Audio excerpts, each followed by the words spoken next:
I would like to tell you a little bit about the young life of my brother Alan. Alan was born in 1949 at Ardrossan, which is in South Australia.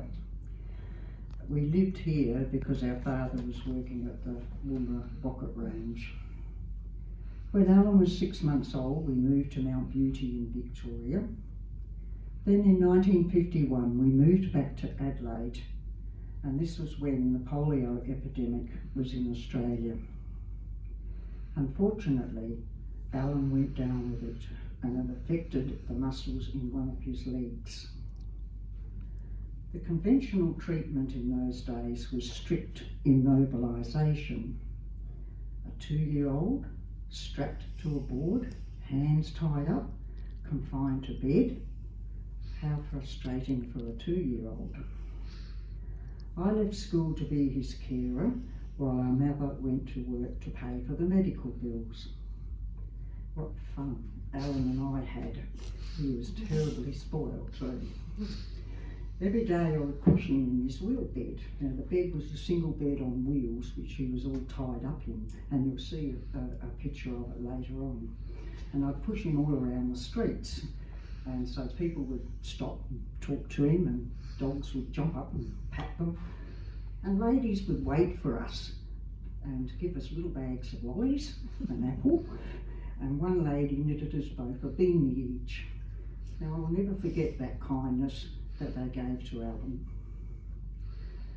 When our mother read about Sister Kenny, a bush nurse who revolutionised the treatment of polio patients, her treatment was rehabilitation of muscular activity and active movement. Alan was now able to be free, walk, play like all young boys, ride a bike, he went to school and joined in all the activities. When in his teens, he joined a surf club and trained to be a lifesaver. He wanted to build up the muscles of the top of his body to counteract what he'd lost in his legs. And he would come home, fill the sink up with water, and for an hour he would be putting his head in and out and in and out of the water to practice his breathing. He passed all the requirements, including a very long swim to become a qualified lifesaver.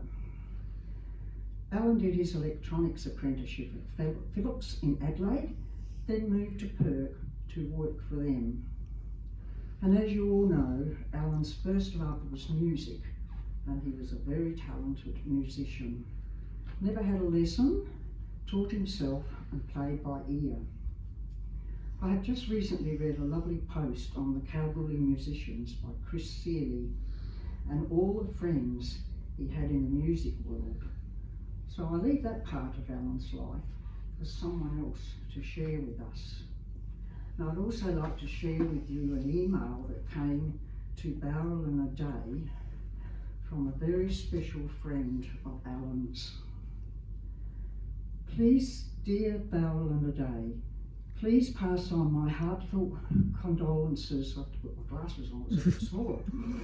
Please pass on my heartfelt condolences to Alan's sister, brother, family, friends. My heart is with them. Will you please pass on my contact details to Alan and me and my sister? Thank you. I am unable to attend the funeral due to illness. Alan told me last year in Kalgoorlie I was his best friend, and I had Alan for 30 plus years, and he was a true friend. Alan and I were always gallivanting around the goldfields and Esperance, out in the nature, measuring EMFs. I would pack hot, healthy pumpkin soup, raw carrot sticks, snow peas, lettuce, cucumber, celery and some fruit for us, and I know that's all he ever ate. Alan had spent many years researching where to go and what to do,